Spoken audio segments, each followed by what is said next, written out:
मलूक दास जी महाराज हुए, वो भी बड़े भोले भाले भक्त थे। यह बताने की चेष्टा इस दृष्टांत से की गई है कि भगवान अपने भक्त की रक्षा कैसे करते हैं। देखिए, जो भक्त भगवान पर अपना जीवन आधारित कर देता है कि मेरे जीवन में जो कुछ भी है सब उनके द्वारा है, तो फिर उसके जीवन की गारंटी भगवान अपने हाथों में ले लेते हैं।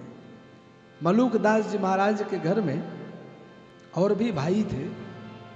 मलूक दास जी महाराज का जीवन बड़ा निराला था। ये काम धाम कुछ नहीं किया करते थे। कहीं हाँ संत समागम हो, कहीं भगवत चरित्र हो तो वहाँ पहुँच जाते, और जब घर में आते तो इन्हें भोजन पूरी थाली भर के चाहिए। लेकिन घर की जिम्मेदारी, किसी ने कहा जाओ खेत चले जाओ, जाओ गायों को चरा लाओ, जाओ थोड़ी सी ये काम कर लो, वो काम कर लो, ये जिम्मेदारी के चक्कर में नहीं पड़ते।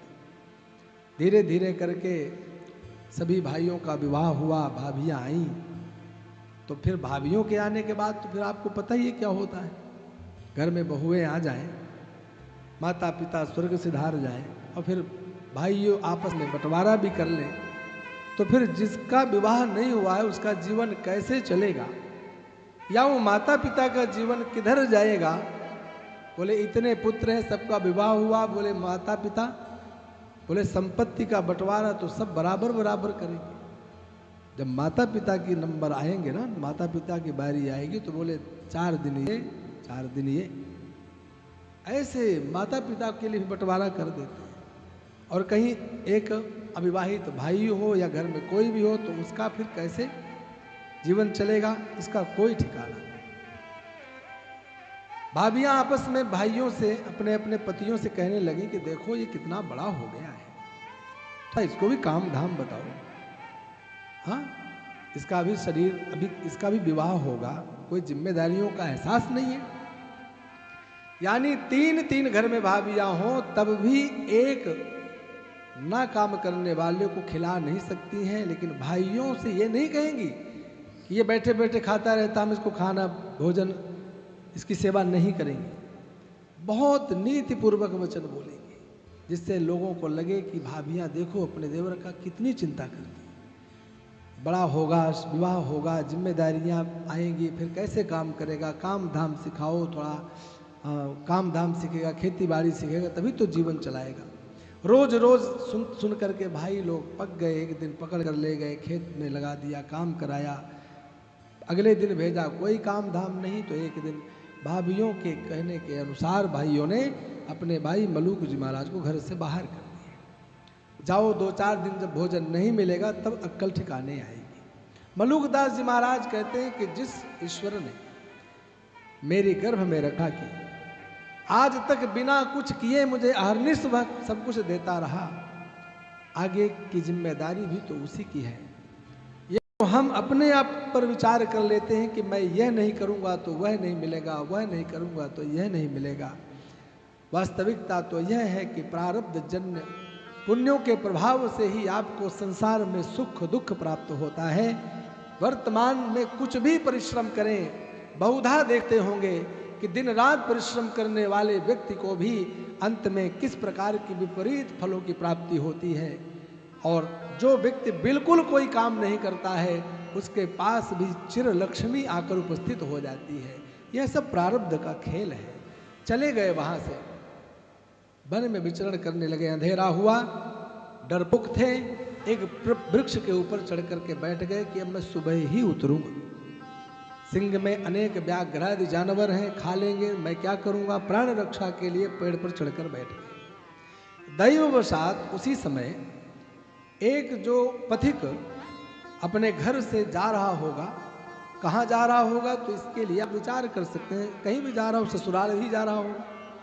अब उस समय जब कोई ससुराल जाता था, वर्तमान की बात नहीं कर रहा हूँ, बहुत पहले की बात है, हमारी कल्पनाओं से भी परे की बात समझिए। जब साधन नहीं थे, वाहन नहीं थे, बैलगाड़ी भी जिसके पास हो वह सबसे बड़ा धनवान माना जाता था, या उस काल की घटनाएं हैं। तो जब घर से बालक निकलता ससुराल के लिए तो घर में माता पिता या परिवार के बंधु बांधव उसे कुछ ना कुछ मीठे में दे देते, खा लेना, पानी पी लेना। आटे के लड्डू बना के दे दिए, रास्ते में खा लेना, पानी पी लेना। वह पथिक निकला उसी पेड़ के नीचे, थोड़ी देर सोचा विश्राम कर लूं, बैठ गया। लड्डू निकाले, लड्डू खाया, जल पिया, और ऐसी भगवान की कृपा हुई कि अंधेरा होने लगा तो जल्दी जल्दी उठा कि मैं रास्ता न भटक जाऊं।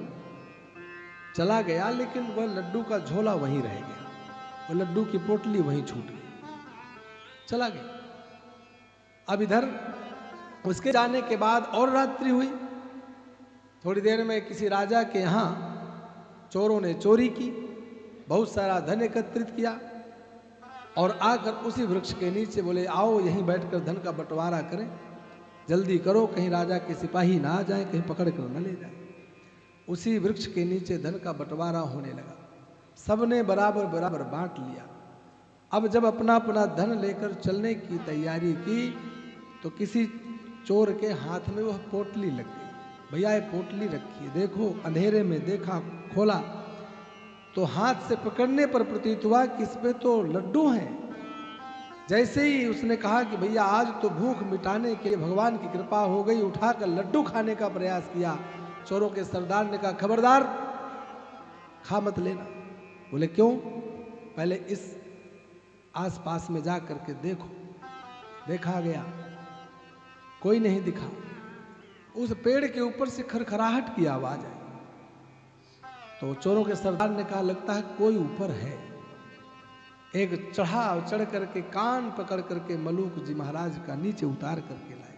सरदार ने कहा देखो मैं कह रहा था ना, ये पहले से हमारे पीछा कर रहा है, ये जानता है कि हम चोरी करके माल लेकर के आए हैं, बंटवारा करेंगे, यहीं करेंगे, जहर मिले हुए लड्डू रख दूंगा, हम चारों खाएंगे, मर जाएंगे, सारा धन सारा जितने जेवरात लेकर रफू चक्कर हो जाएगा।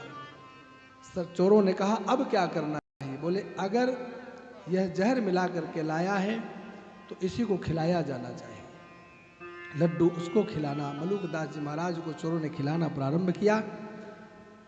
हमारे मलूक दास जी महाराज लड्डू खाते जा रहे हैं और झरझर अश्रुधारा प्रवाहित तो हो रही है। भगवान की कृपा का आज जो चिंतन चल रहा है वह मलूक दास जी महाराज कहते हैं कि धन्य है परमात्मा, एक रात भी तुम अपने भक्त को भूखे नहीं सोना देना चाहते हो। इससे बड़ी भक्त वत्सलता और क्या हो सकती है? यानी जो भगवान के लिए अपना जीवन न्यौछावर कर दे या भगवान को ही अपने जीवन को देने का अधिकारी मान ले, अहरनिश भगवान उसका रक्षा करते हैं। यही चरित्र, इस चरित्र को हम इसी रूप में माने कि अजगर करे न चाकरी, पंछी करे न काम, दास मलूका कहे गए सबके दाता राम।